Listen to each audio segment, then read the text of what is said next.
ఎవరైతే కొత్త రేషన్ కార్డులకి దరఖాస్తులు పెట్టుకున్నారో వాళ్ళందరికీ కూడా ఈ వీడియోని ఖచ్చితంగా షేర్ చేయండి. హైదరాబాద్, రంగారెడ్డి, మల్కాజ్గిరి ఈ యొక్క ప్రాంతాల చుట్టుపక్కల ఉన్నటువంటి ఎవరైతే ప్రజలు కొత్తగా రేషన్ కార్డులకి దరఖాస్తులు పెట్టుకున్నారో దాదాపు 30,000కు పైగా రేషన్ కార్డులు పెండింగ్లోనే ఉన్నాయి. అంటే ఈ ప్రాసెస్ అనేది స్లోగా జరుగుతుంది అని చెప్పేసి అధికారులే స్వయంగా చెప్తున్నారు. దీనికి కారణాలు కూడా లేకపోలేదన్నమాట.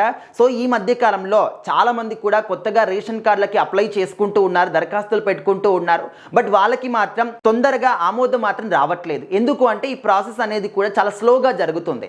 మెయిన్గా అక్కడ ఉన్నటువంటి కీ రోల్ ప్లే చేసే వాళ్ళు ఎవరైతే ఉన్నారో, అంటే ఈ అప్లికేషన్స్ని వెరిఫై చేసే వాళ్ళు కావచ్చు, ప్రాసెస్ చేసే వాళ్ళు కావచ్చు, వాటిని చూసే వాళ్ళు కావచ్చు, వీళ్ళందరూ కూడా ఉద్యోగస్తులు లేరన్నమాట. అందరూ కూడా వేరే వేరే విధుల్లోకి వెళ్తున్నారు. సో మనందరూ కూడా చూస్తున్నాం, ఇప్పుడు రాష్ట్ర వ్యాప్తంగా కూడా సిరి జరుగుతుంది. అదేవిధంగా ఎన్నికలకు సంబంధించినటువంటి విధులు నిర్వహిస్తూ ఉన్నారు. సో ఆ విధంగా అందరూ కూడా ఆ విధులకు వెళ్తున్నారు అన్నమాట. ఉన్నటువంటి ఉద్యోగస్తులు అందరూ కూడా ఆ విధులు నిర్వహిస్తున్నారు కాబట్టి ఇంకొంతమంది కొన్ని గవర్నమెంట్ పనులు కూడా చేస్తూ ఉన్నారు. సో వీళ్ళందరినీ తీసుకెళ్లి ఆ ఒక్క విధులు అప్పచెప్పారనమాట. సో ఆ విధంగా ఈ విధులు చేసేవాళ్ళు ఆ విధులకు వీళ్ళని పంపించారు, ఓకే. కానీ ఇక్కడ ఈ పనులు చేసే వాళ్ళు ఎవరు?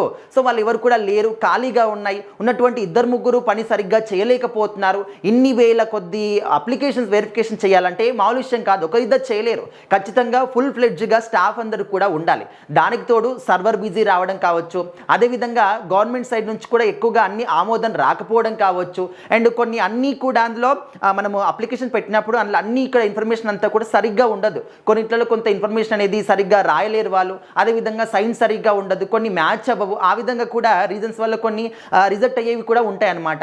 ఈ విధంగా ఇలాంటి కారణాల వల్ల ఇప్పుడు మాత్రం ఈ యొక్క దరఖాస్తులు మాత్రం చాలా స్లోగా వెరిఫై అవుతూ ఉన్నాయని చెప్పేసి అయితే అధికారులు చెప్తూ ఉన్నారు. సో ఇది కూడా ఎందుకు ముందుగానే చెప్తున్నారంటే, మేము ఎప్పుడో దరఖాస్తు పెట్టుకున్నాము, ఇంకా కూడా మాకు ఆమోదం రాలేదు, ఇంకా కూడా మాకు ఒక మెసేజ్ రాలేదు, అండ్ మాకు ఇంకా కూడా రేషన్ కార్డు రాలేదు అని చెప్పేసి కొంతమంది ఆఫీస్ దగ్గరికి వెళ్ళి గొడవ చేసే వాళ్ళు కూడా ఉంటారు.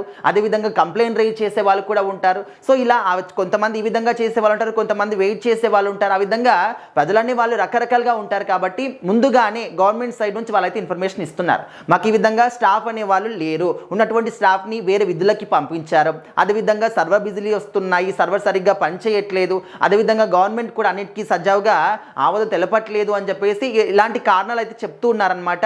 సో దాదాపుగా ఓన్లీ ఈ ఏరియాలోనే ఇంకా రాష్ట్ర వ్యాప్తంగా ఇంకెన్ని వేల దరఖాస్తులు పెండింగ్లో ఉన్నాయో తెలియదు. హైదరాబాద్, రంగారెడ్డి, మల్కాజ్గిరి ఈ ప్రాంతాల్లో ఉన్నటువంటి వాళ్ళు ఎవరైతే అప్లికేషన్స్ పెట్టుకున్నారో అందులో దాదాపు 30,000 రేషన్ కార్డుల దరఖాస్తులు పెండింగ్లో ఉన్నాయని చెప్పేసి చెప్తూ ఉన్నారు. సో ఈ ప్రాసెస్ అనేది తొందరలోనే జరుగుతుంది. ఎవరు కూడా తొందరపడకండి, అదేవిధంగా గొడవ పెట్టుకోకండి, అండ్ గవర్నమెంట్ అధికారులని మా పని మమ్మల్ని చేసుకోనివ్వండి అని చెప్పేసి చెప్తున్నారు. ఎందుకంటే ఇప్పుడు తొందరగా ఈ యొక్క ఎన్నికలకు సంబంధించినటువంటి విధులకు ఎవరైతే వెళ్ళారో వాళ్ళ విధులన్నీ కూడా అయిపోయిన తర్వాత మళ్ళీ వచ్చి ఎప్పుడైతే ఇక్కడ ఆఫీస్లో పనిచేస్తారో అప్పుడు ఈ యొక్క ప్రాసెస్ అనేది వేగవంతం చేస్తాము అని చెప్పేసి అధికారులు చెప్తూ ఉన్నారు. సో దయచేసి ఎవరైతే ఈ యొక్క కొత్త రేషన్ కార్డులకి అప్లై చేసుకున్నారో ఇంకా వాళ్ళు వచ్చి విధులోకి వచ్చిన తర్వాత ప్రాసెస్ అయ్యేంత వరకు అయితే వెయిట్ చేయాల్సింది అని చెప్పేసి వాళ్ళు చెప్తూ ఉన్నారు.